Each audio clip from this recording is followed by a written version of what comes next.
open source software for simulating circuits. It is basically simulating circuits in the analog realm, and it's free to everyone. In the industry, you also use PSpice or HSpice. It is really similar to LTspice. It's like KiCad to like Ego. So yeah, but they cost money. What?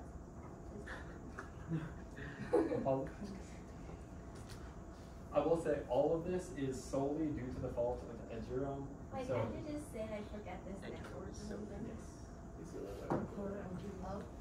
Just right click on it and press forget. Is your computer skill issue? It just doesn't work. I was using the data. Getting mod, right? Maybe it blocks it. correct. Mm.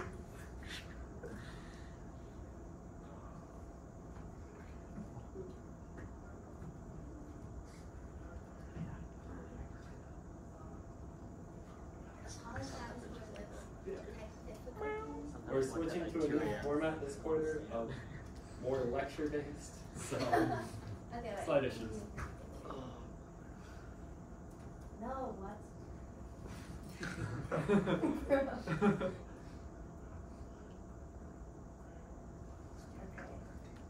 Okay. Alright. Anyways, I hope you guys all downloaded LTspice. It's pretty fast, right? Okay, so what can we do with LTspice? We can create a circuit schematic like here, like what we have right here, and we can probe and like analyze the circuit between two different points, like a lot of different points, like V in, V out, or anywhere else. You just need to have to probe it, and you can see like the voltage and time different signals, and we can understand the circuit behavior better after this. So it'll be really useful if you're taking like EC 310, like 110 or 115A. Yeah. And so some of the most common analysis is the transient analysis, AC circuit analysis, or DC sweep. There's also something called the noise out analysis. You might not be using this noise analysis in your normal classes, but it's pretty important in industry. We'll explain all of these later for reference. Yeah, okay. So some of the basics about, well, circuits. So voltage is the potential difference between two different points in the circuit. So to put it in like real life scenario, if you have someone on the 10th floor, person A, and someone on ground, person B, then that potential difference, A minus B, which gives you a positive number, that gives like, that is the potential, that height difference is like the potential difference between 2 points. And that's like similar to in the circuit. So for components like a resistor, you can have voltage across a component. So if you take the point A, which is when the current flows into the resistor, and point B is when the current flows outside of the resistor, that difference is like the voltage. And for current, well, the basic definition is like the rate of electron flows that goes through a specific cross-section or like the wire of the circuit. And the current can also flow through a component. So we can calculate the relationship between voltage and current by the Ohm's law. Is V equals IR. And yes. Now let's go on to like power signals and what is the voltage source. So voltage source or any kind of source are depicted by LTspice by something similar to like a circle with a plus and minus sign, or like a circle with, wait, why isn't this working?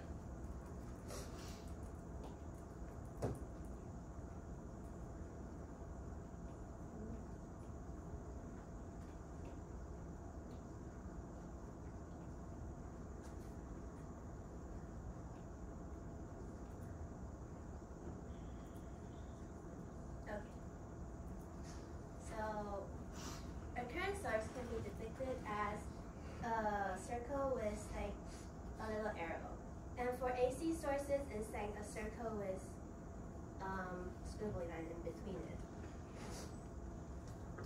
And for ground is like the reference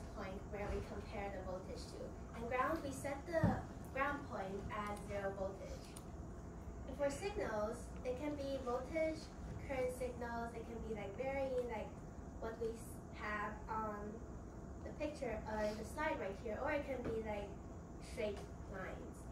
So it just depends on what kind of analysis or what kind of sweep you use. So let's go into op-amps. So what is an op-amp? Well, this is basically a device that will take your signal and amplify it, or in this case, it is just like the normal circuit. So if we have, can you like annotate on this or like draw arrows? You can't draw directly on the slideshow. Okay, yeah. Okay, so if you have, Maybe draw it. okay. So if you have a non-inverting signal that's coming in that's greater than the inverting one, then this V out will equal to this V plus here. This is the voltage supplied in for the op-amps. And you really need to like remember to supply these two voltages, because or else like the op-amp wouldn't activate and the device just wouldn't work. So if the non-inverting side is greater than the inverting side, then V out will equal to V plus. But if the opposite is true, then V out will equal to V minus. And this is based on an ideal amplifier. However, what if we have an inverting amplifier? So an inverting amplifier,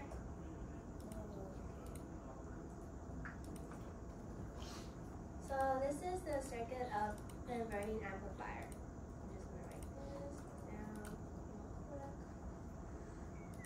So let's go through some very basic node analysis of the inverting amplifier. For those of you who are taking EC3 or 10, I guess. So yeah, does anybody know what a node analysis is? Okay. Can anybody describe it? Actually, for the first years in E3, are you guys at the stage of knowing what Kirchhoff's current law is? Kirchhoff's voltage law? Okay. Okay, perfect. Okay. Maybe just say KCL, KVL. Okay, so this is basically, this is KCL, right? KCL. Okay, yeah. Just making sure. So, wait, for EC3 people, have you guys talked about op-amps or no? Not yet, okay. So you guys will be given some problems in the future about op-amps, so this might be pretty useful. Anyways, for inverting op-amps, it is important to know that if we set this part to be, this node to be V minus, and this node here, or like this place here to be V plus, for an inverting amplifier, it is always true that V minus equal to V plus. And also, for the current that's going into these op-amps, it is always true that I minus equal to I plus, and that will equal to 0. So let's do a very simple KCL right here. So we have V in, and KCL is basically you take the current that goes into this node equal to the current that going out of the node. So for V in minus V minus here, and divided by this Rn, this is the current that will be going into the node. Correct? Okay. For the current that's going out of the node, you take V minus minus V out, divided by Rf here. Okay. So now since that we know that V minus will equal to V plus here. However, V plus is connected to ground. And so V plus, since ground is our reference point and that is 0 voltages, this will equal to 0. So everything here will just, you can do some, this is 0, so it's gone. And you do some rearranging, so you will get V out will equal to V in times negative RF divided by RN. And that is the basic analysis of op amps. However, there's something really important that we will later use in our AC analysis, and that is gain. Gain is basically V out divided by V in. And in our case, that will be negative RF over RN. And just remember that, yeah, this is quite important for the later AC analysis suite. Okay, so yeah, covered the inverting amplifier. Now let's go into circuit analysis method. So the first one we have is the transient analysis. And for this analysis, this is basically the most common way of analyzing a signal. So if you have an AC going in, it will be an AC coming out. But in our case, okay, so you see that the yellow line is V in.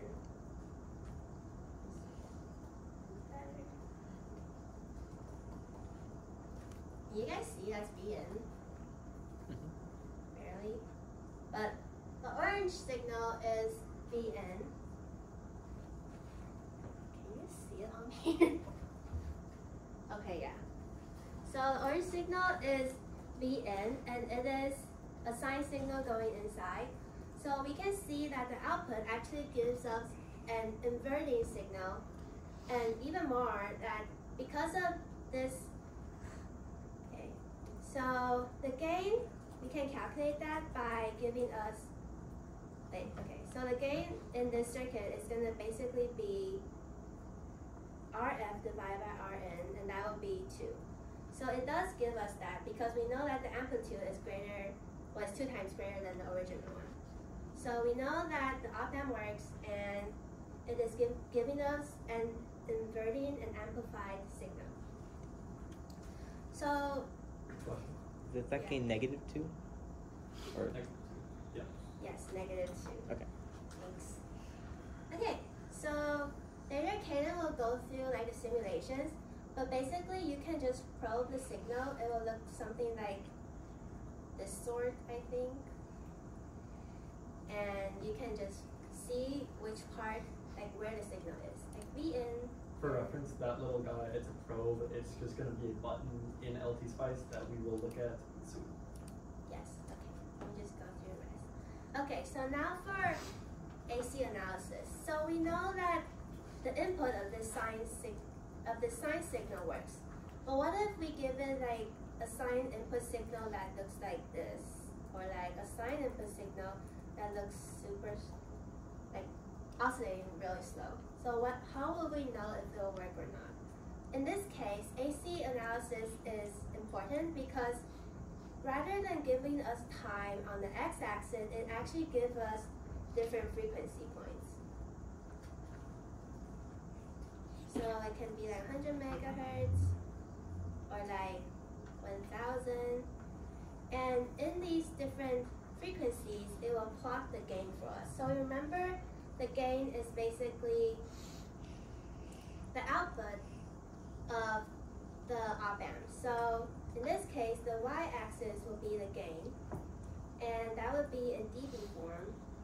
And as you can see in this case, that it kind of goes down in a higher frequency. And during this dip, this is when there's no signal passing through the circuit, and this is generally where you don't want your circuit to be, or you don't want the frequency, the input frequency to be.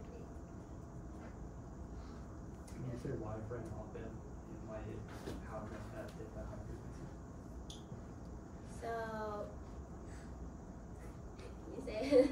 Yeah, basically, for the op amp, let's say we give it an input signal and it's slow. The op amp, it's basically going to invert, mirror that, and keep going. Let's say we make that a faster signal. It can keep up, but if we keep on going to a faster and faster signal, let's say 100 megahertz, like 10 to the 6th times a second, we're gonna have this sign jumping from like positive, negative, positive, negative. The op amp at a certain point isn't going to be able to just kind of keep up and like mirror that voltage. And by that point, by not keep up, it's basically going to not actually reach that peak voltage. So you're gonna start to see that V out, rather than being -2, it's actually gonna be smaller than that. And eventually it's just gonna go like 0. Why does it go down and then go back up? Yeah, so I'll be honest, I don't have a good answer. If you keep letting that go, it does go to 0. It just kind of like bumps as it does that. But yes, basically just the op amps here aren't actually like perfect behavior. Sometimes they'll hit. Yes. Is that because of the performance of the op amp itself? Like, does that frequency change if I buy, like, say, a different manufactured op amp? Yes. Each op amp will have certain properties. Actually, with what you said, it's on the sled. Should the Wi-Fi break? Every question. But basically, every real-world component is going to have a thing called parasitic capacitances and inductances. If you guys have taken physics 1B or 1C, you'll know that like inductors and capacitors, they'll have like a resonant frequency. And basically at that resonant frequency, you'll either have like, you'll have like a large dip. And those capacitances, inductances, you'll learn more about this in like harder physics, but just like any wire, any like pad of any component, it has a tiniest bit of capacitance inductance just from being like metal, and that still causes like resonant frequency effects. So that's basically. And so it's gonna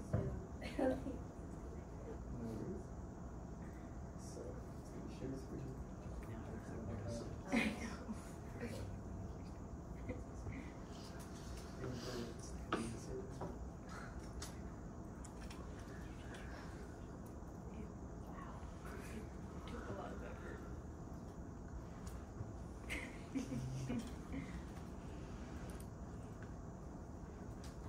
We're back. Yeah, we're back. Okay. Wait, where do the units, decibels, come from? Decibels, it's basically just like a logarithm. So we take like the V out over V in, and rather than have that as linear units, we just put that through a like logarithmic scale, which basically just lets us better understand like ratios of effects. Because if we have like 10,000 gain versus 15,000 gain versus like 5,000 gain, it's much better to see those kind of on like a sliding scale of like their relative benefit than just the actual linear values. That's it. Yeah. I think the actual formula for decibels is like 10 to the log of this dB, and then equal to the voltage. Okay. So now that we went through AC analysis, thank you for all the questions. Let's go into DC sweep. So DC sweep is basically you simulate the circuit response through like a different range of DC voltages and currents. So in many parts, like what Eli said, like different parts will reference to different, will operate in different frequencies.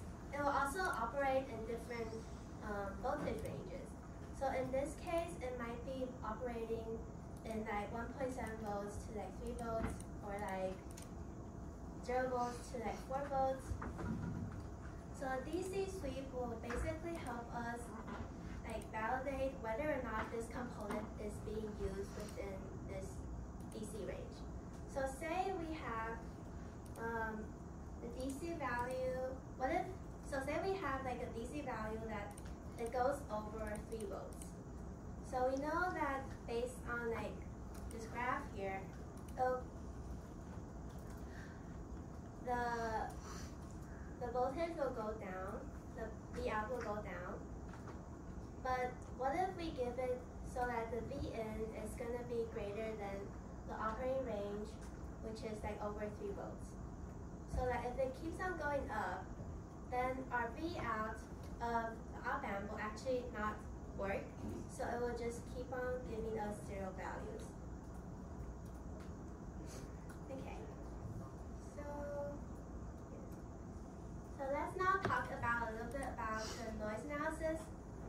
So this noise analysis is to simulate the behavior of noise in the circuit.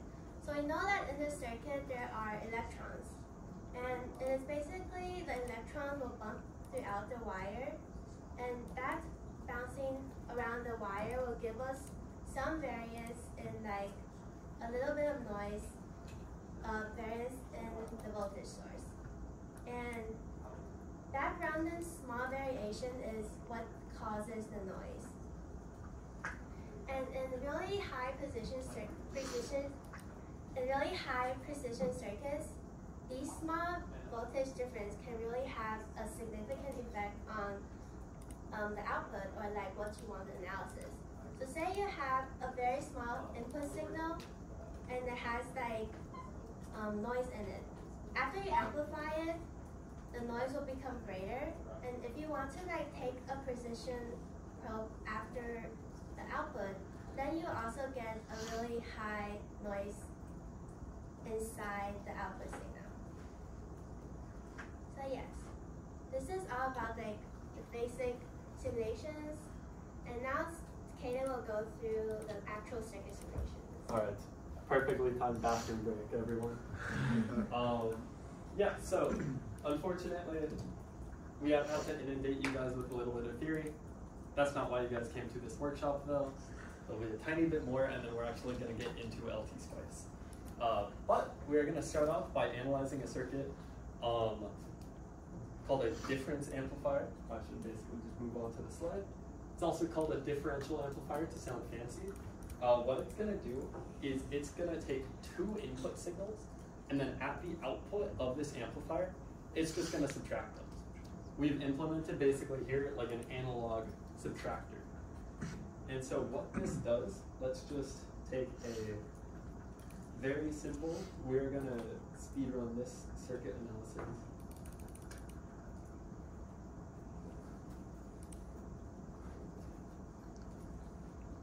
Here is our favorite triangle.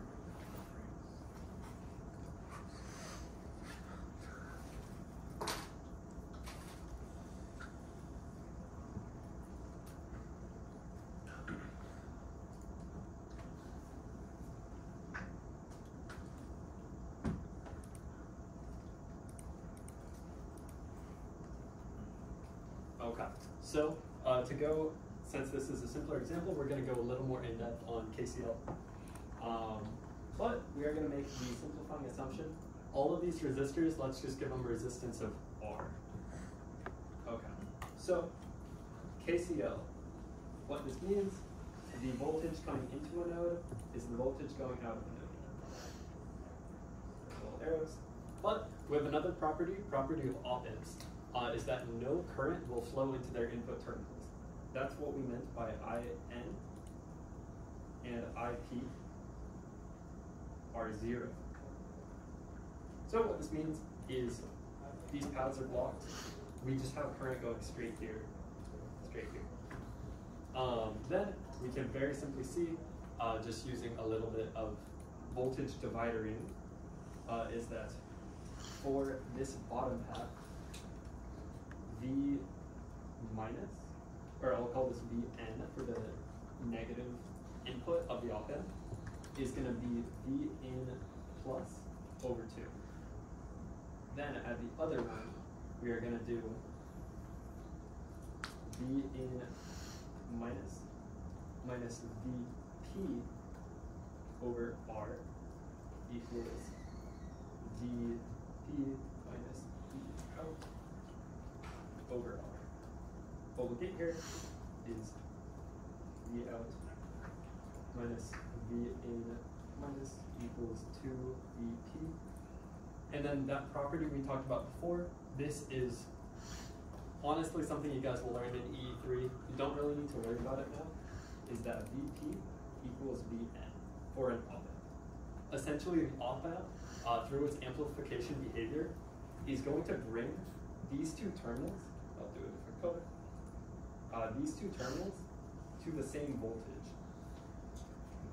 Don't really need to worry about how. What this means though is we can substitute in V out.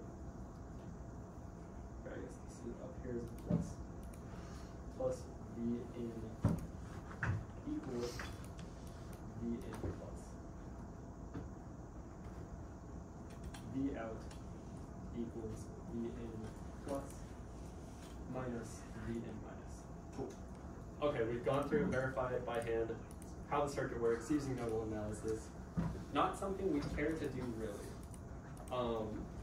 But now, let's see how we can do this more easily, verify its behavior, and better understand that behavior in LTspice. I'm going to ask all of you to open up the tool now. Finally. Okay. Once you do that, you're going to go up in the top left. You'll see a button that says File, New Schematic. And then it should show just a big white canvas, gray canvas. Yeah.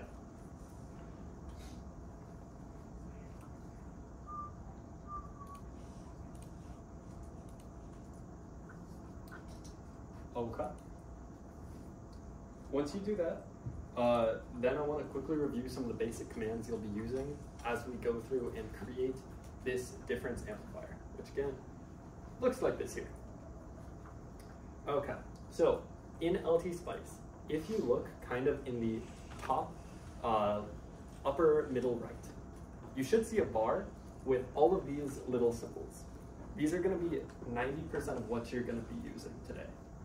To go through, we have some very simple components. Kind of, what if you're a Mac and you can't see any of that? Right click Yeah. on the screen and it kind of shows up. Got it, thank you. Thank you, Brandon. I'm unacquainted with Mac, so might be issues. Just again, raise your hand. Okay. Yeah. So on this key toolbar, you'll see your most foundational components for any circuit: a resistor, a capacitor, an inductor, and a diode. Then, for any more complicated components, such as that op-amp above, a transistor, an LED, whatever else, those are all going to be tucked away into this little component spot right here. This also includes voltage sources, by the way. Then, for moving around, working with those components, we have move, drag, and rotate. Just the little hands and rotation. Finally, to connect up all these components, we have three key things. We have a pencil, which lets us draw wires between components. We can place a ground, and we can place a net label. Now, a net label basically allows you to keep things organized. Like, let's say, on one side of our circuit is a voltage source. And on the other side is a resistor. And there's a whole bunch of stuff in the middle. Now, it would be really annoying having to drag a wire through all of that. It could be complicated, we wouldn't be sure exactly where it is. But what we can instead do is we can add a net label, which is just a little box, that implicitly connects those 2 points and keeps things clean, along with the added benefit of giving you a label so you actually know, kind of can clarify what that point is. Okay, so we very quickly ran through that, but actually I want to touch on one more thing. If you guys need it, Control E allows you to mirror a component, and the magnifying glass is zooming in and zooming around. You can also use the scroll wheel. But we are going to actually get hands-on with this and build this guy. Can everyone see this clearly? So we are actually going to do this right now in LTspice. I'm going to go ahead and get you guys started with one thing. LTspice, new schematic. This. So I said before, that component menu is where we're going to have our op-amp. So we're going to go to component, op-amps, and then we are going to look for one or type just up in this little box above. LT1818. We're gonna drop that in. Great. I'm basically gonna leave it to you guys from there. What you're gonna do is you're gonna go ahead, drop in all of the resistors, rotate them, put grounds, draw wires, everything else right now, and you guys are going to make this. I also placed a slide link to the workshop announcement, so if you guys need reference, you can look at that too. Yes. For now, just go through and make this actual circuit here. Try to keep it neat. We are going to walk around and help out, and also continuously toggle the phone so the hotspot doesn't die. Is your phone gonna die? Yeah, I don't think so. Right.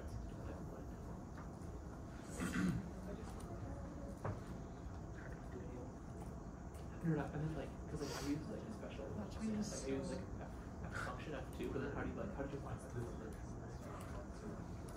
Other component. How do you uninstall God's that? making. Draft?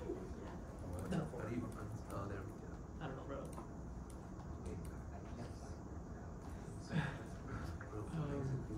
You can also type G. G. Yeah. Thank you, sir. Whoever gets W. done first can get this. You're not That's not fair. voiding incentive. No IEEE officers are valid. So yeah. No or master students. Dang. Competitions. How do I That rotate looks this? like way too like fake to be real. Good question. How do I rotate then? How do I select something to rotate? I want to rotate this guy. You are gonna do either Control R, Yeah, yeah. or you Control click R this. where? Like I'd be Yes. selecting it first. How do I select it? Yeah, you can either click the move button and kind of pick it up, then Control R. Oh, control. What is it? Oh, regular R just replicates it maybe? I think. Okay, let's see. So I have to do this, this, Control R. I think regular R actually just pops a resistor. Oh, What you can okay. alternatively do is you can just click rotate Yeah. and then click on it directly. But Okay, cool. yeah, Control R you can move and rotate it at the same time. Cool. I don't really like that. Wait, why is it doing this to me? I don't know. It's just weird. If I click like R3, it's moving R3 instead. That's basically something that will let you like make things clearer in case you want to move a name such that it's not blocking another component. Mm-hmm. It is annoying. How do I add a label? Is that the letters? It's a lot smoother That is going to be on this tab, the little A. Oh, okay, cool. Thank you. So funny. Function of 4. How do I edit the? Where's VCC? How do I edit the resistor values? Can I just click on it? To edit the value of a resistor, you're going to take the resistor and right-click on it. Then it'll either say name or value. Make sure it says value and then change it to 10K. How do you rotate this equal system? Control R. Eli. Or find ground. Ground. Yes. So, just to review that little toolbox again, Keyboard shortcut G. That should work. Try G. I will look at it with you in a moment. How'd you do No, VCC? try G. Seriously. Different. Yes. Are they all 10K? Yeah. All 10K. Okay. Right now, we're just going to do Yes. then we'll talk a little bit about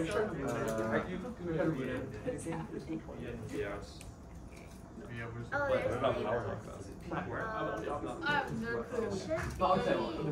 Making sure. You can just click it. Oh, it's a capacitor. You can just drag it. Yes, How in do you case you make a mess up wire? with the wires or any component, you're going to see another symbol in your top toolbar. It's a pair of scissors. Allows you to cut something. Basically, you can just either drag a box, delete everything in the box, or you can cut a component. Voltage sources, you How do I make a wire? you go to components. I'm pressing W, It but it's should not be working. voltage. What's the cut? F3, okay. Bro, For a very small It demo, should be. You can't undo It it. should be we voltage. can Wait, no, I need to see the picture. Huh? Because last time I typed into I like. think I'm done. and then we can cut down with these. Or we can draw. I just lost my entire circuit somehow. Wait, is it like just Dude, one? Control Z doesn't work. Command is like Oh, there it Control is. Shift. Wait, What does the Nothing to undo. Oh, it's Wait, Brandon, do you know how to move a component once you place it? F7. Oh, I think F7? I Okay, thank you. Oh, Okay. thank you. or let's say Bro, at least I got You don't physical know. keys. sorry, there's a question. It's not like a Bro. whole drag. It's Someone, like click, wait. Yeah. click again. Yes, weird, thank you. Can I finish? I think I might have. When you're done, slam a buzzer, yell. slam on the Are you also done? Oh, you have to set it up. Yeah. That's not fair. Mac has a just. Wait, what does it look like? Max, So that's a skill issue. Okay, I don't even got F keys. What? I don't even have F keys on this one, bro. I'm just dead. I can't even see my symbol. Yes, but you need to create. Dude, you guys it looks exactly like Mac. Yeah, you zoom in. Where's Zoom the? out. Let me see the. Wait, how do I scroll up and See? down? It says VC. Bro, that's like toggle out of F7 now. Wait, what? How do you toggle out of wire mode? Drag? Escape. Click escape. I to see, basically very exit cool. Wire or cut mode. Oh, got it, thank you. Also, I've noticed some people having questions. What is this VCC? Basically, that's a pretty common practice of just like your main power supply, a DC power supply for the circuit. Do I have to set VN as an input port? You can just come No. back or. No. Okay. Also, for reference, once you guys have built kind of the main circuit, we are going to add these sources here. Now, where do we find these sources? We are going to find them. You can see a little instructions right here. We're going to go into the component menu. You're going to look in that main component menu for something called voltage. This is going to be a generic voltage source. When you right-click it and click Advanced, that will allow you to define it as either just a like DC source or a sinusoidal source. How much do you need to have every single label the same as yours? But you know what? If it works, if it's close enough. Yeah. Just hear the crunching of the M&Ms. That has me torture. And again, How if do you you guys have any questions, Is there an What is the undo? 6 to 10? yes, Is there an undo button? there is at the top. And bro, I can't do this. Oh, is it DC offset? A resistor. 6 to 10. Bro, what did I just do? Okay. To provide some insight on that 6 to 10, I know. what we're What going just to happened? do is we're going to go into components. Oh, We are going to I think add you made a terrible mistake. Try zooming out, maybe. voltage. So here we have our voltage. Oh, Yeah. true. We right click it, we go to advanced. Now if we want to make this just a DC source, all we are going to do is go 10. But if we want to make this a sine source, we can go instead like sine. That DC is now gone. We can say Bro, I don't know 6 what it volts. is. On top of that 6 volt DC, we're going to have a 2 volt sine amplitude riding at 10 hertz, something like that. Okay. Oh, really? Yes. This software is so complicated. Oh, wait, no, right. We should try to get it. It's worse. I'm using that. It's working. Dragged everything together. Allegedly. Didn't do Oh. it. Can you do Control Z? No. The resistor No, we is just so do big, that. I can't shrink it. The resistor Like just cut. Oh wait, I think this Like, is is this LTspice It's just that. situation. You can't. I just like cut it. Then how did that work out? No, it was just like Windows. stacked on top of each other. I accidentally moved them all Got on it, top of thank each other. How do I like undo that? Oh no. Wanted to check in over here. Is there like an arrow? All good. That's rotate. Oh, that's undo. Oh my god. Is there any way to select multiple components at once? Select as in like move them. Yeah, I like Yes. move multiple. So ones. when you're using the move command or like the cut command, you can draw a box. And Oh. basically anything in that box is going to get Oh, that's all nice. grouped and moved together. How do I move my screen down and up and left and right? Yeah. So I think it's if you click your screen. Oh, I can go like this. No, you just have to click this. Yes. thingy. Oh, yeah. Okay. I see. I tried stuff. Oh, I got it. This is so tricky. I think I got it. Good. Maybe. Flip your screen. There I go.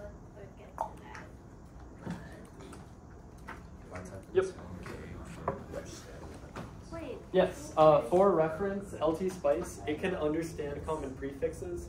If you give it a lowercase k, that's going to be like kilohertz, or kilovolts, depending on whatever you're looking at.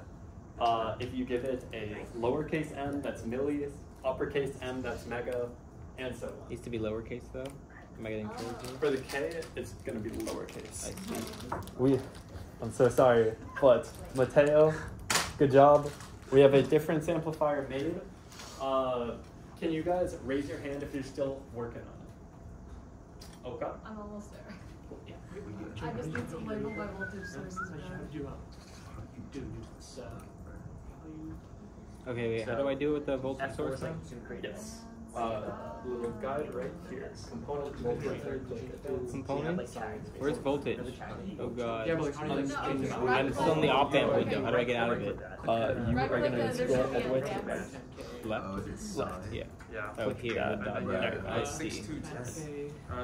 The 6 is going to be your DC offset, the 2 is going to be your amplitude, the 10 is going to be your frequency. Wait, why do you have 3 zeros after the cadence? Yes. Why do you have the 3 zeros after the second sign? Yeah, it's basically unnecessary. If you leave them off, it'll autofill as zeros, or you can add them to clarify.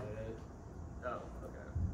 It's just no real reason, in effect. Oh, we got nerfed because of that. Wait, what is that? 40 zeros? 20. So for this one, it's going to be DC offset of 2, amplitude of 1 volt, and a 40 hertz signal. I didn't think about this one. Why are there like explicit zeros in the second one? Yeah, that's really, I've kind of just showed both notations. Sometimes people add on the zeros, sometimes they don't. Just to show that kind of, they're both the same. As in, if you leave off a 0, it's going to be 0. This works. No. You don't. So the zeros you don't have to recreate. That's the beauty of this. Sorry, Kaden. Just sorry, I just like it sorry that I'm a little slow. You're good. Almost You're there. good. Again, if anyone has questions, curiosity, whatever else at this point, feel free to ask. I'm used to like the ego command. So I'm doing the ego command. Do you know why like Mac doesn't have any toolbar whatsoever? So Or is that just you gotta ask analog devices. That's an analog Um, device. That's an Eli, Apple if you Middle. want to really quickly try to like look up yeah. if there's a solution to bring up that toolbar. Yeah. Okay, I did it. Do I get my You got M&Ms B. now? You got B. Ask Mateo for a singular M&M. Mateo's the keeper now. Hey, I'm just kidding. I don't even. soon. Let's see. Wait, you have a second? You at Maybe least have more. a view. Because we have more circuits to build. All right, now is this it? I think I got my circuit. He looks good. You know, I might be actually professional. No, I don't have it. No. All I have is. How do I know if this is real? That's the question. Oh, I have that too. I think exactly one. Yeah, Oh, how's your ground? Does V out go? Is it ground? Oh, wait, that's half an hour. Out where? Out of the circuit. Oh, yes, sir. Oh, apparently it's a spark plug. You get my line. Whatever that means. Dope. Where? Yeah, for that reason. Some of the slides look like that. Wait, is this like right? I can't even tell. No. Oh wait, there it is. Oh. Dude, it looks so jacked. What the fuck happened to your thing? What? Whoa, wait. All right. You're How's everyone you're doing? Windows, right? Yeah. Good. Good. We're gonna move on. Cool. It's the same All right. thing. So we built up our amplifier, but we want to know what techniques might actually help us in understanding this. Like, I'm ready.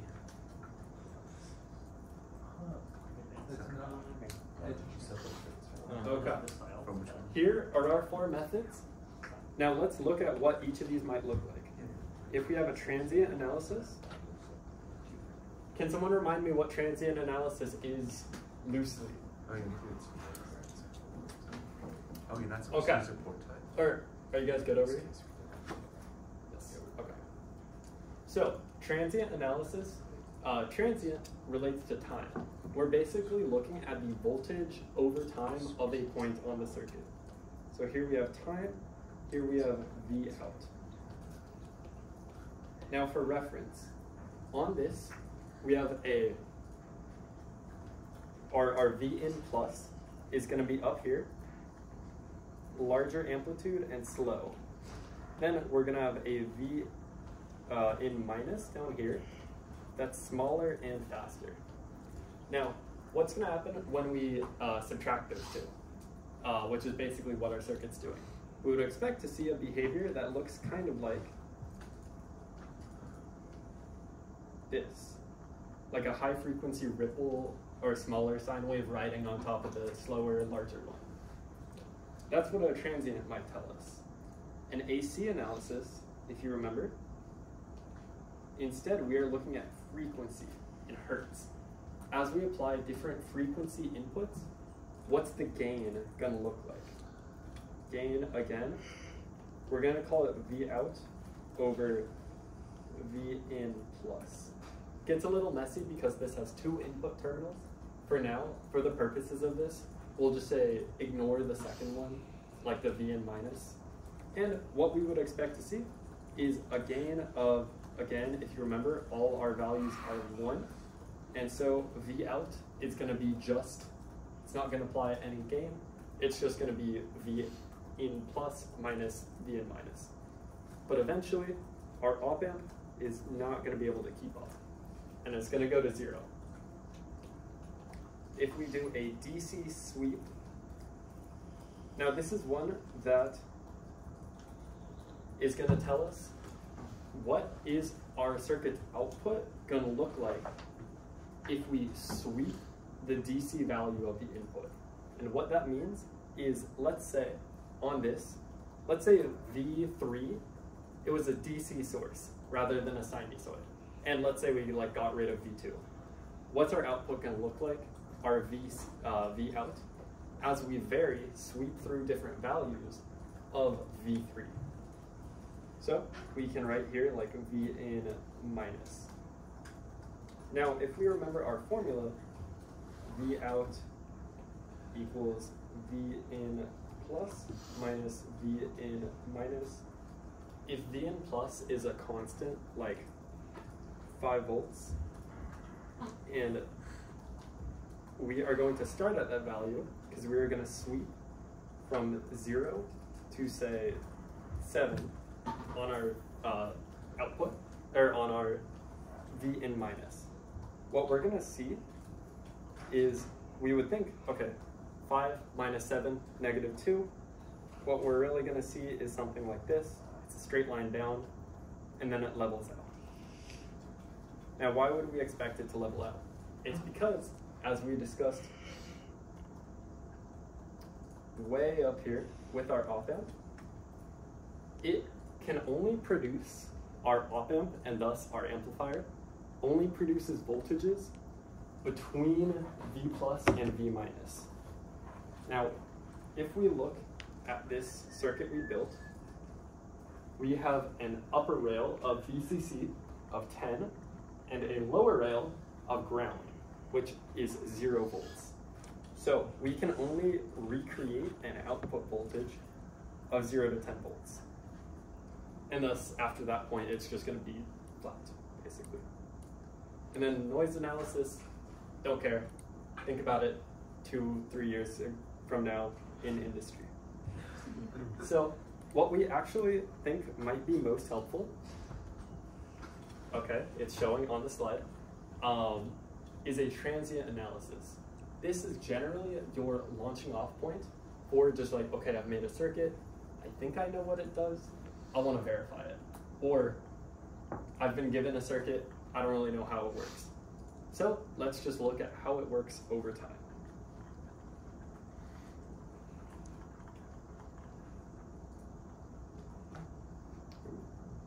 Right here. This is basically just what I was saying with each of those. Over what range of frequencies do we expect our amplifier to work? Basically a term called the bandwidth of our amplifier. That's our AC analysis. How it works over time, that's our transient. If we vary an input source, that's DC sweep. They're pretty simple once you get the hang of them. And we are going to get the hang of them by running a transient simulation. in the top left, you guys are gonna see a command, or a tab called Simulate.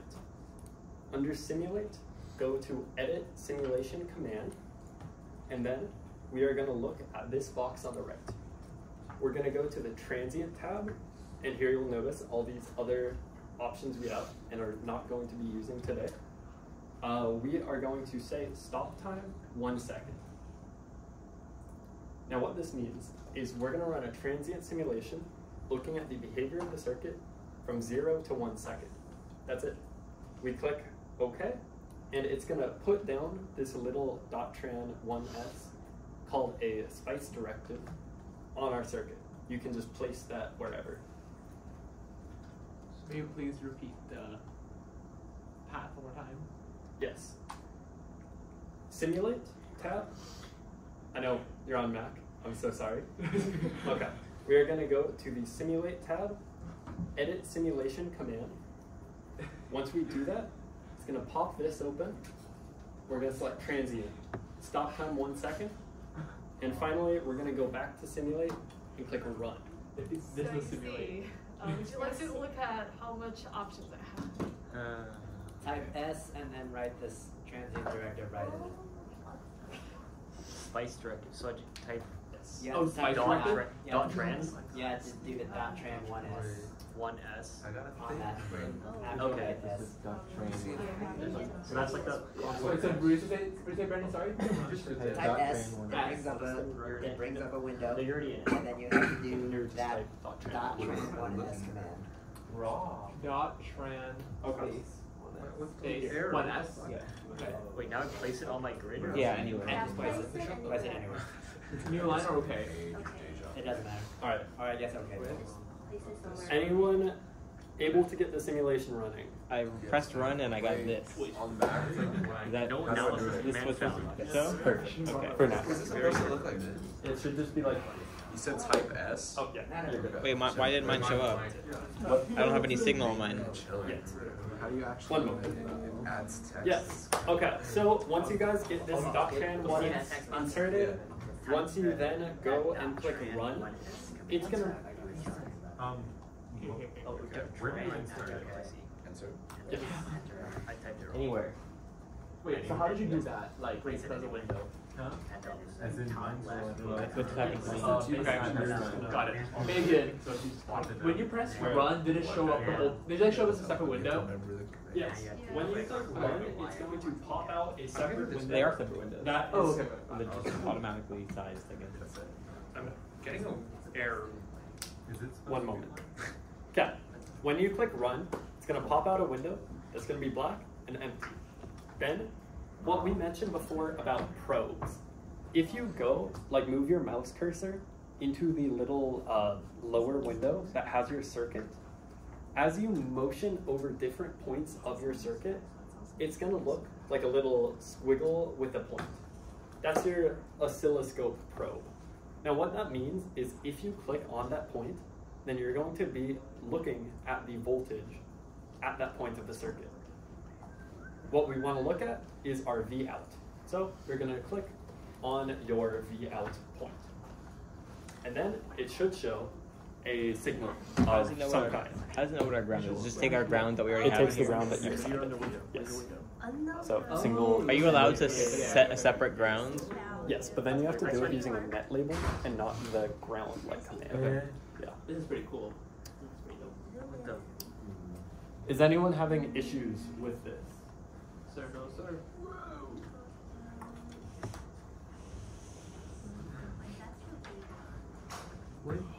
Beautiful. Okay. Oh, yeah, that's what I Did got. you place it like Alright. here? Or? When you run this, you should see something that looks Yeah. cool, like this. Okay. And then you can go into Basically what we talked about before. We have some kind of like higher frequency ripple yeah. running along our low frequency overall sine wave. And just place it. Now why is this? Well, let's Okay. think. And then one.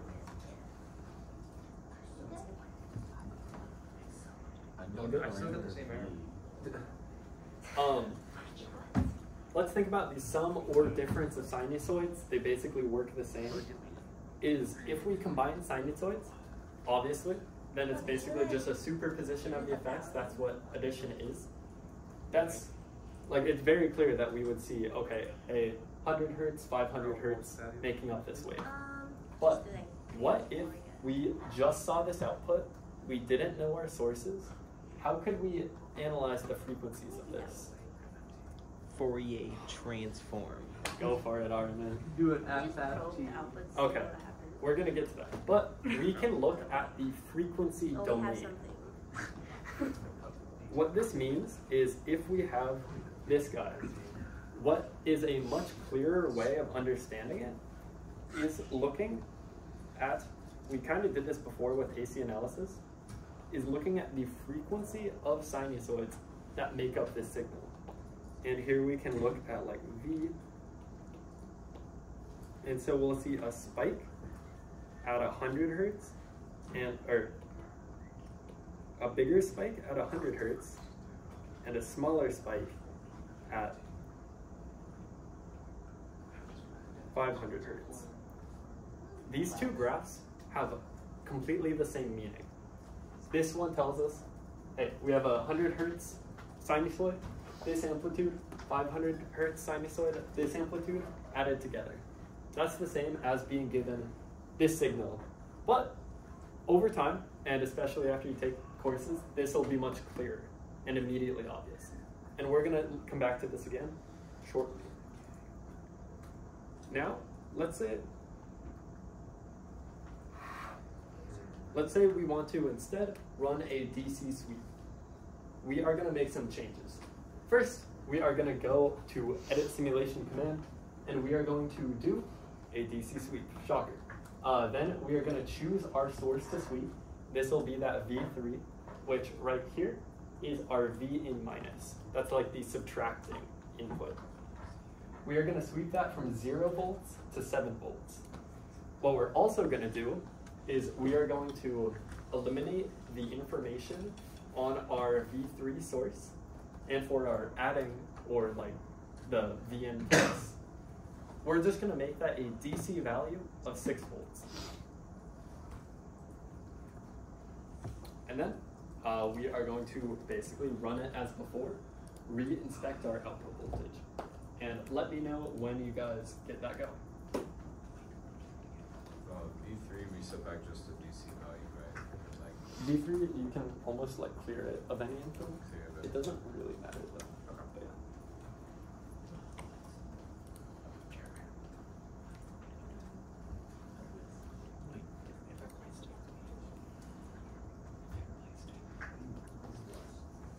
Make the dot trend, the dot trend when it's going.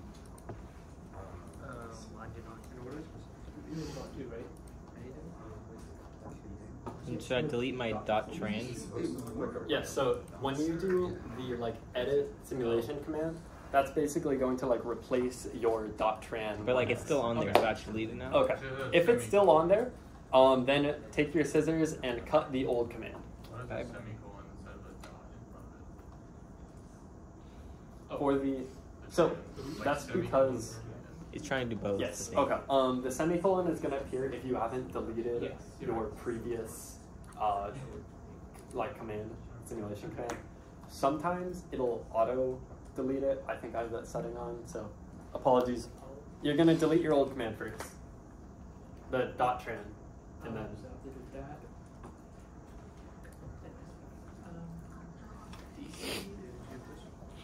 DC 6. Spice. Like this. Let's go. Okay, just saying, with just like before I even switch like V and plus to 6, like with a sine wave, I still get the same thing. Yes. Pretty much.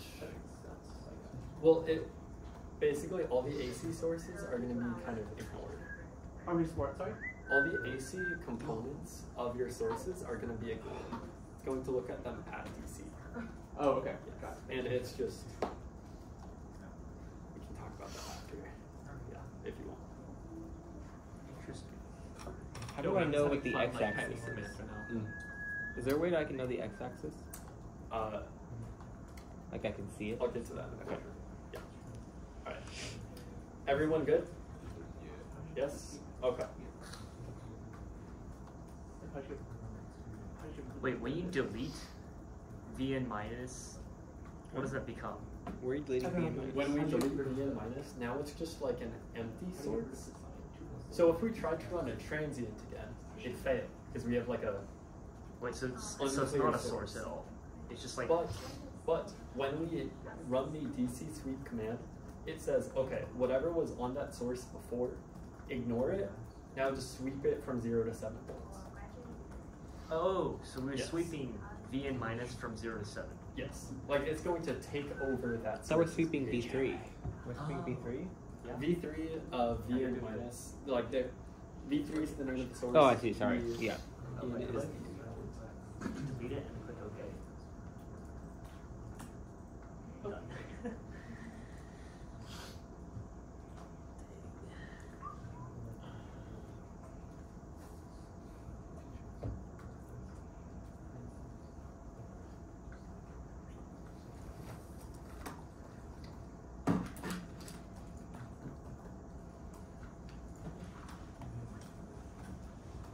All right, how's everyone doing? We're good? Yes, sir. Cool. So when we run this and we look at V out, it's going to show us something like this. And to zoom in further, on the is cut.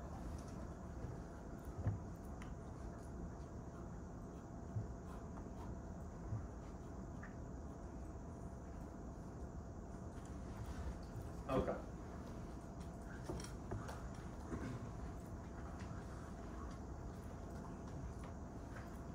All right, so on our y-axis, that's basically our output voltage. Our x-axis is whatever source we were varying. I write V sub, that's the same as Vn minus. And we can see we swept from 0 to 7 volts. And our output, as we expected, is going to do that linear decrease and then fall. Close. Not exactly. Now, if we notice, we said before that it was going to stop at 0 volts. Instead, we see that it actually stops around 0.5 volts. Why might we have this kind of deviation from what we expected? Now, a perfect op-amp, an ideal component, would go fully rail to rail, as we said before. No matter how you configure it, how you put any kind of load or resistors hooked up to it, we would be able to go fully from 0 volts to 10 volts. However, this is not how a real-world op-amp with, I mentioned before, like parasitic effects, a bunch of other nasty real-life factors due to it being a physical thing, is actually going to work. What we do when we write those formulas is we linearize the behavior of the op-amp. This says basically across, okay, most of its range, this is close enough to a line. So we can say, all right, linear relationship with like V out equals V plus minus V in exactly, or V in minus. But as we get closer to those rails, we have more and more deviation from that line we expected. Now, basically looking at this part, this perfectly explains why we have a little bit left on our output, even when V in minus tries to grow above V in plus. And our fix for this would basically to extend the length of this linear region by making the source go from, rather than like 10 volts to 0 volts, we would add a negative voltage source to go from like 10 volts to negative 1 volts. Then to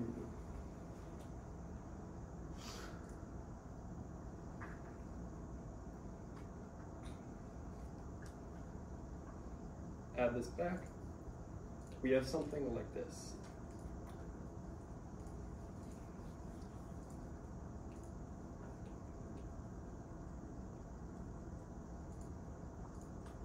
Over here, it's basically Vn plus minus Vn minus.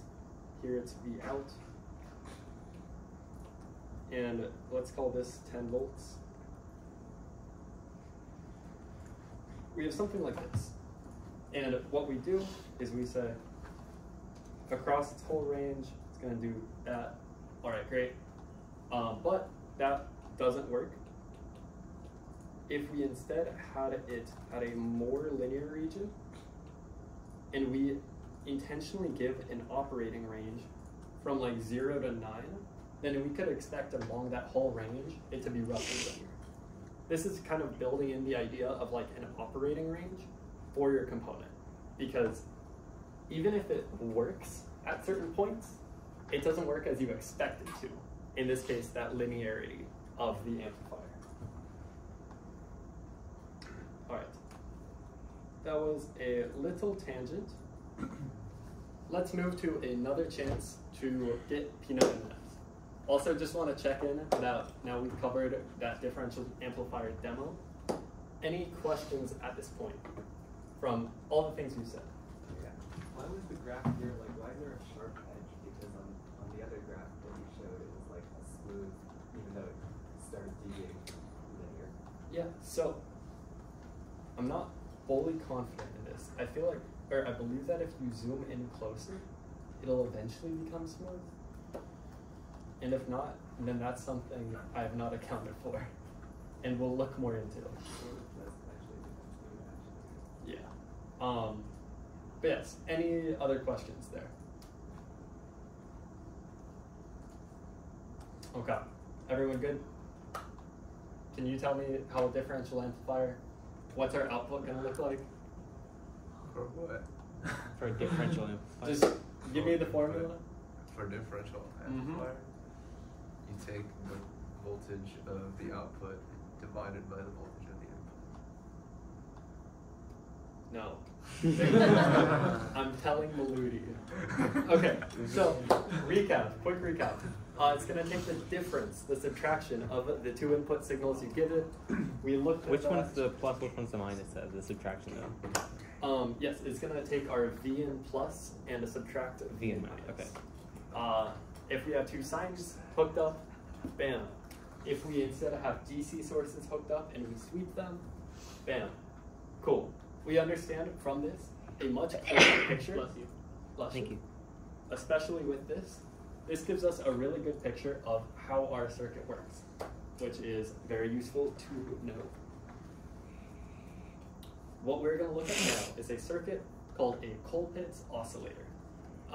Before we build this oscillator, though, we need to learn about how to import custom components into LTspice. Now, what we used for the last demo, the LT1818, that's a component made by the company that created LTspice. So they've pre-included a ton of models from the things they've done. And these models give you a really detailed picture of how the component works, including, as I mentioned before, all those non-idealities of the component. But what if we want a custom component, one that's not made by analog devices, like most are? We have to define a model. Basically, a manufacturer is going to give us a block of information, and we have to import that into LTspice. We're going to add a directive, like before, basically anything with that dot. We're going to go dot model, saying we're defining a model. We're going to put the component's name. Let's say we have a cool transistor called the MMBTH10 we want to use. Then we have to say what symbol we want that to look like. Here, we choose, it's going to have the symbol of an NPN transistor.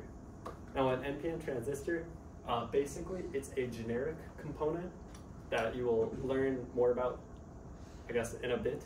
But it looks like this. But what we do when we drop that in from just the component outside menu is it's going to say NPN, where MMBTH10 is. We're then going to rename it, and it's going to basically realize, oh, I'm not supposed to be a generic NPN. I'm supposed to have all of these funky characteristics.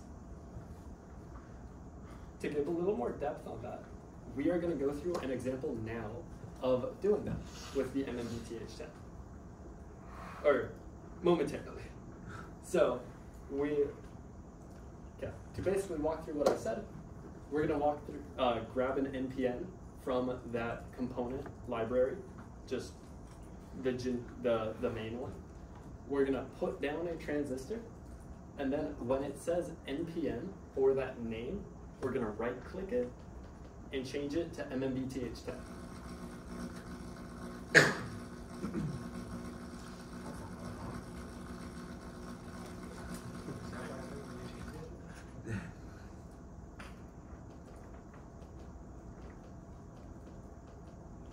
why the HDMI causes the screams of the damned, but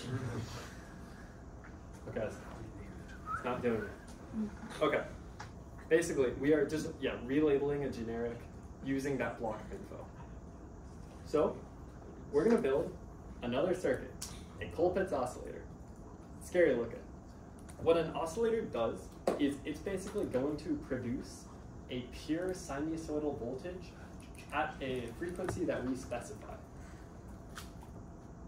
And to give some more insight as to what that means, if you remember before how we had a voltage source that looked like this, that we used. And it says, okay, this is a sine, it's at X frequency, Y amplitude. We need to actually make those. Like a battery or a lightning bolt isn't a pure sinusoid. Instead, we can take a DC source, put it into an oscillator, and then that's going to give us an AC source that we can use for circuit analysis like we did before, communication systems, whatever else. It's useful a lot. So,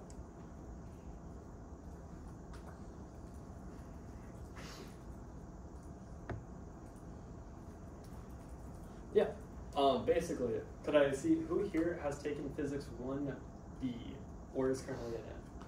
Who's right now in 1C? Okay. So, if you guys have seen in that class, not sure exactly where you are, but if we have a resistor, an inductor, and a capacitor all in a network, it doesn't really matter how, and there's some kind of, say, initial energy, like a voltage or current going in the system, we'll label this RLC. What we're gonna see if we look at the voltage of any point, say the capacitor voltage over time, is it's gonna give us a decaying sinusoid at a specific frequency. Now this is good, mostly.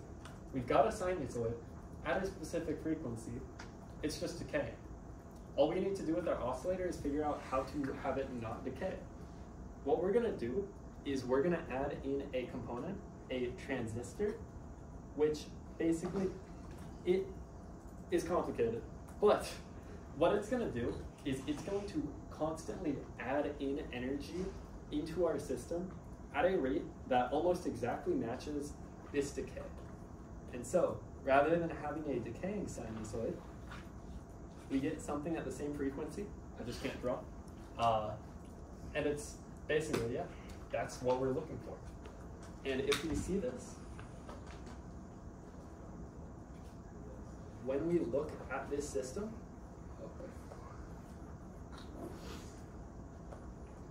we have an RLC network, an inductor, and the reason we can't just make an LC network that has no resistance, because the resistance causes our decay, is that inductors always have a little bit of resistance with them in the real world. So we're always gonna have some decay. Just because an inductor is basically a winding of wire. Wires have resistance. More wire is gonna have more resistance. And so we include it in a little bit of resistance, put capacitors, and this LC, these are gonna set the frequency at which our oscillator produces an output. And this whole mesh here, that's what's going to re-pump in energy to offset the decay of that sinusoid. We don't really need to know how it works beyond that. If we were designing this, we have this fancy formula for what that oscillation frequency is. Anything else, rather than having to go through complex calculations, we can just guess and check with LTspice analysis. So we are now going to build this circuit. And we are going to go decently quick. We're a little behind schedule, but we're going to make this circuit. Here is the info block for that circuit. For now, just build this using the generic NPN that we mentioned before. Once we are all at that stage, we are going to go ahead and use a spice directive, plop in this block, and then basically convert that transistor to this real world one that we want to use. Can you scroll down a little bit so we can see the full screen of it, or a bigger at least? I will zoom that in now. Thank you. Yay! Thank you. Yep. Okay. Also, I want to say this little dot on the inductor, ignore it. Otherwise, go. Can I put 1 U? Will it understand U as micro? Yes. It'll understand U as micro, P as pico, N as nano. It got you. Thank you.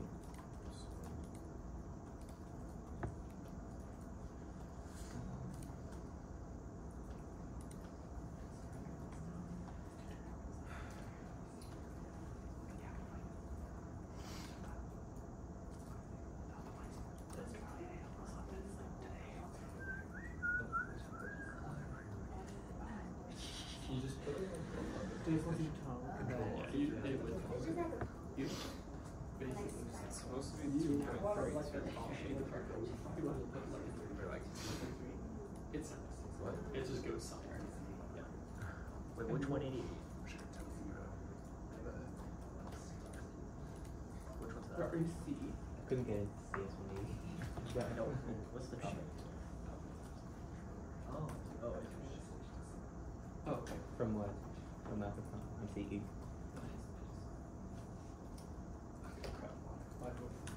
I used to be bioengineering.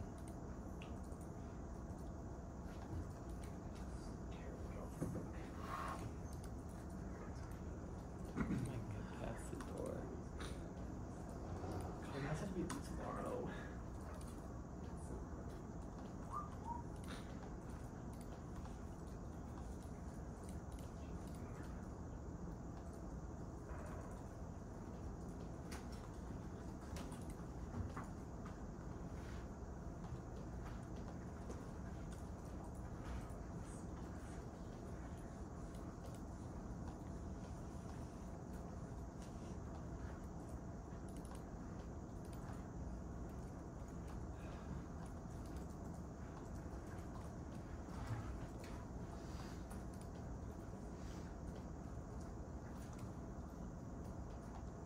Again, remember the prize. Yo. No, how do I undo? Is there an undo button? Undo. Yes, there is. Cool. Okay. Prize is gone. What? Josh, massive, incredible speed. Well, I gotta go. Fair. Okay. I would look through the rest of the slides. The rest is kind of short. Yes. Thank you for coming. Wait, is R1 meant to be 2.32 ohms? Yes. 2.32 ohms. Like it's supposed to be really small. That's oddly specific. Yes. So, to elaborate, just as you guys work, basically inductors, capacitors, they're gonna have a thing called a quality factor. Basically, they're gonna give you some insight as to like their deviation from ideality, as in those parasitic effects. Like an inductor, we don't want it to have any resistance, ideally. But I'll have a little. But if it tells us a quality factor of like 30, that's gonna say, okay, if we have X amount of inductance, then it's gonna have Y amount of resistance with that, with a ratio of 30. Yeah, that makes sense. And so every component that's like this is just going to specify that. That's where this number comes from. Oh, so that's actually like within the inductor itself. Yes. Okay, I see.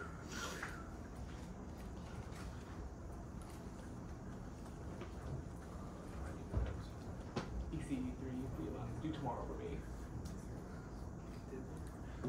me. Work faster. Bro, come on, the pre-lab. I actually don't understand why, but maybe tell me why. One thing, but no, that's perfect. The pre-lab takes That's like what 5 you minutes, should. doesn't it? But why does I don't know how they got this. We actually are going to go on that in like 5 minutes. Shoot. Basically, what we would do is we would slap on like a filter, but it's just literally format and Oh, thank you. That makes so much like other oscillator configurations stuff to get it better.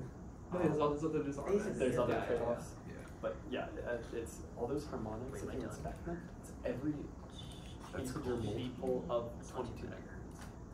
That's actually With the that's thing. sick. You rap. You rap. This is assignment 2. This is assignment 2. Actually, Wait, this from rap? Yeah. I was like, I saw this on your computer screen somewhere before. how do you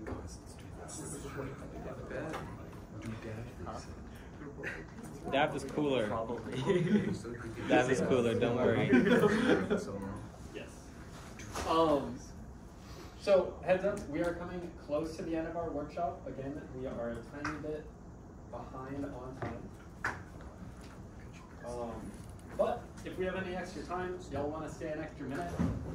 Basically, everything we're doing today is applicable for IEEE's RAP project. Wireless RF analog project. You're going to be doing basically all fall. You're going to go through and build and understand, learn about the theory of a lot of these systems, and then implement a full wireless communication system in analog circuits like this. And it's much more in depth. So, highly encourage it, and y'all now have the LTspice skills to start. Wait, is that a thing happening in the fall? Basically, these are going to be IEEE's projects. One of those projects being Year-long. Yes, year-long, such as like Micromouse Ops Dav. or the Dev.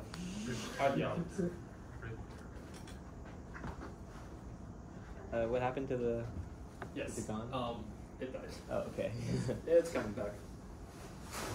Okay. Well, do I get anything for second place? No. Wait, I think Damn, only that's winners. Can I at least get like a good job? Not even that. No. Yeah, bro. You have to be the best or nothing. Just like real life. For real. Thank you for coming. Engineering at its finest, I guess. Yeah. Exactly. Me and M16. We're preparing you for the real world. Ah, exactly. All right. The cold. Was everyone able to get this this guy going? Did I get the right answer for this? Not the Yes. spice directive yet. So you, Okay. you put the spice directive literally anywhere? So neat. Yes. Jessica, would you be able to copy paste the spice directions? Yeah. So what you're gonna do is. Are the pluses part of it?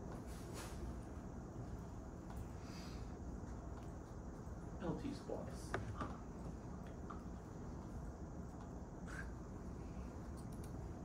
You guys are gonna go in that toolbar to this that says .op. That's basically adding another spice directive. You're gonna copy in this model block, and then again, once you get that done, you're gonna click your transistor, right-click it, and change its name to MMBTH10, which is that transistor that we're defining. Is there a way to not have the giant spice directive like ugliness? No. So on your circuit, that spice directive is going to look like this and ugly. What you'll ideally want to do is just plop it down at the bottom, kind of away from everything. Okay. Think of it. Go on. Oh, it's in workshop instructions. Yes, if you're looking for it. Why is it on? Well, my dad lead. Dad Nice. And my GB lead. All right. Is everyone at this point? Is anyone not at this point? Okay, cool. So we want to analyze this oscillator. Again, we'd probably want to do a transient analysis. But if we run this, all we're going to see is this really fast sinusoid. For reference, it'll look like this here at the bottom. Don't want to cheat. But from this, if we're trying to design our oscillator and verify that, okay, this is a 22 megahertz oscillator, can we understand that from this? No.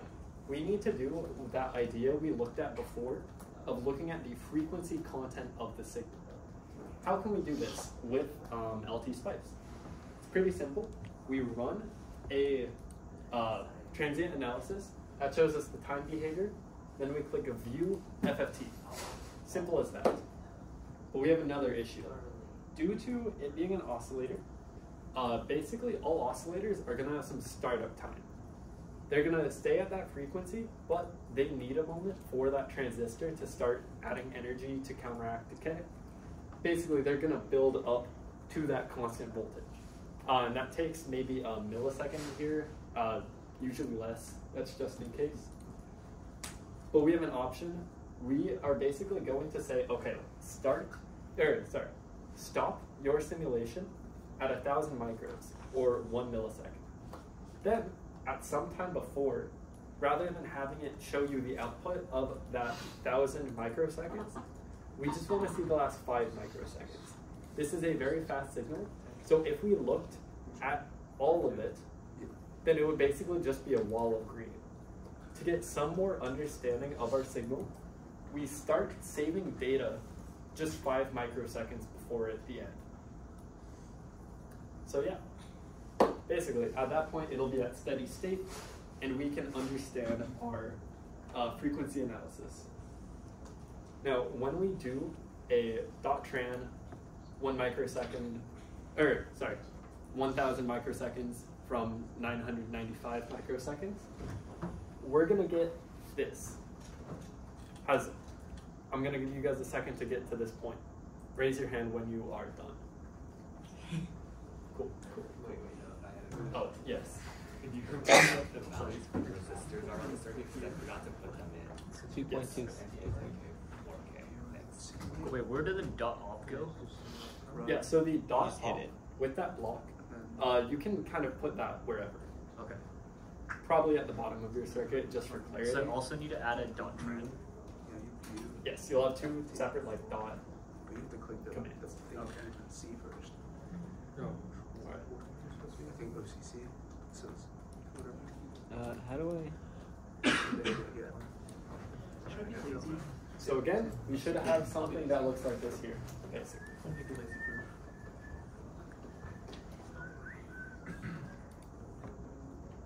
how do you zoom out? Minus? Oh? No.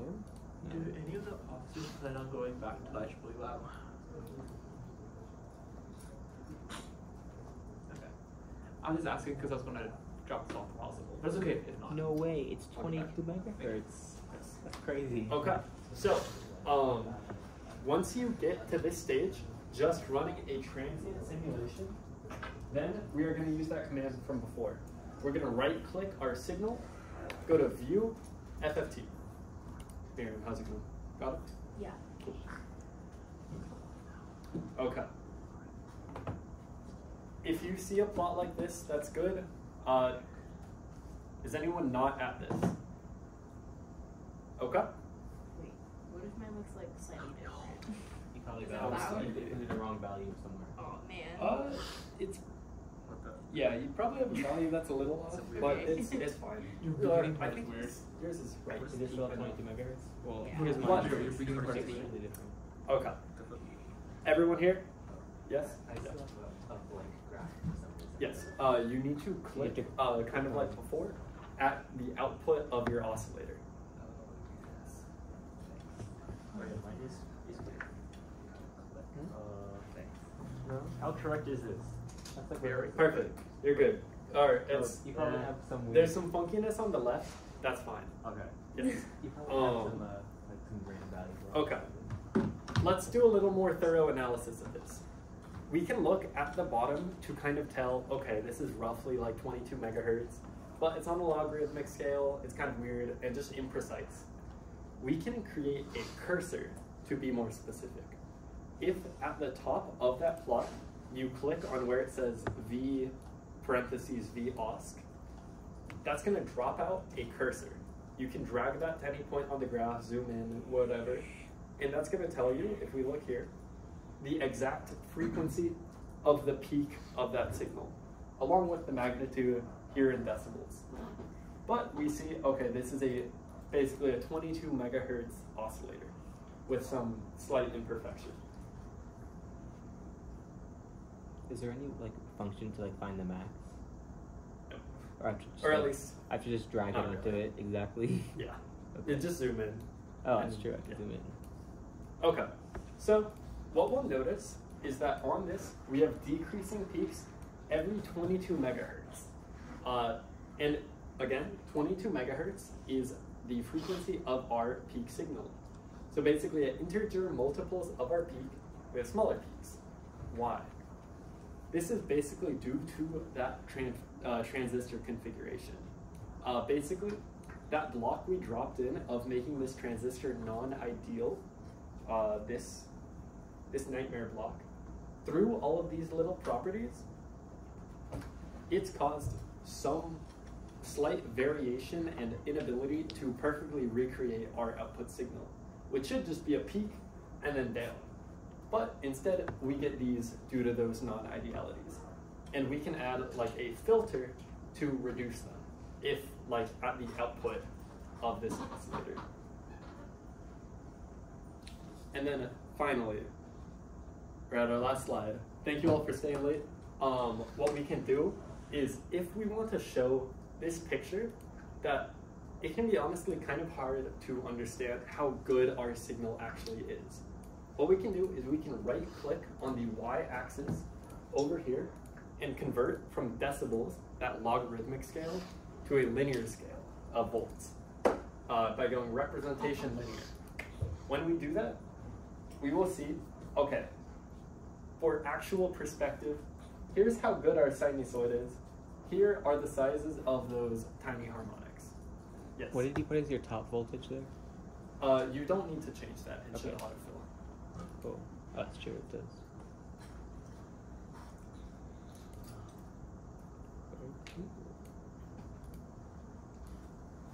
Any questions? And any questions just on the like idea that we're exploring? Ooh, I need some water. Okay. On this idea that we are exploring of looking at an oscillator, what frequency it's giving us, and how pure it is. Is that clear? Yes, cool. Okay. So, anyone not having this? We're good? Okay. I have one quick LTspice question. Is there a way to snap the windows together? No. You have to like move them to where you want them to be? Okay. Yeah. It's old software. Okay, basically, we're done. We can spend one quick minute pulling up wrap and showing off what basically I said before of you guys just doing this but more. But I'd like to thank you all for joining today. To recap, we learned a little bit about an inverting amplifier, applied that by seeing how these different circuit analysis techniques work, built a difference amplifier, learned LTspice basic, creating a schematic, analyzed it, wow, that's cool, analyzed it more. We built an oscillator using custom components. We analyzed it in the time and frequency domains. We verified, okay, we have a pretty dang good oscillator. Yeah, I hope you all have felt like you have learned a lot at this workshop. Again, sign in here if you haven't. We probably missed a few due to the workshop running late. If you guys have any feedback or questions or further extensions, message Jessica or I on Discord.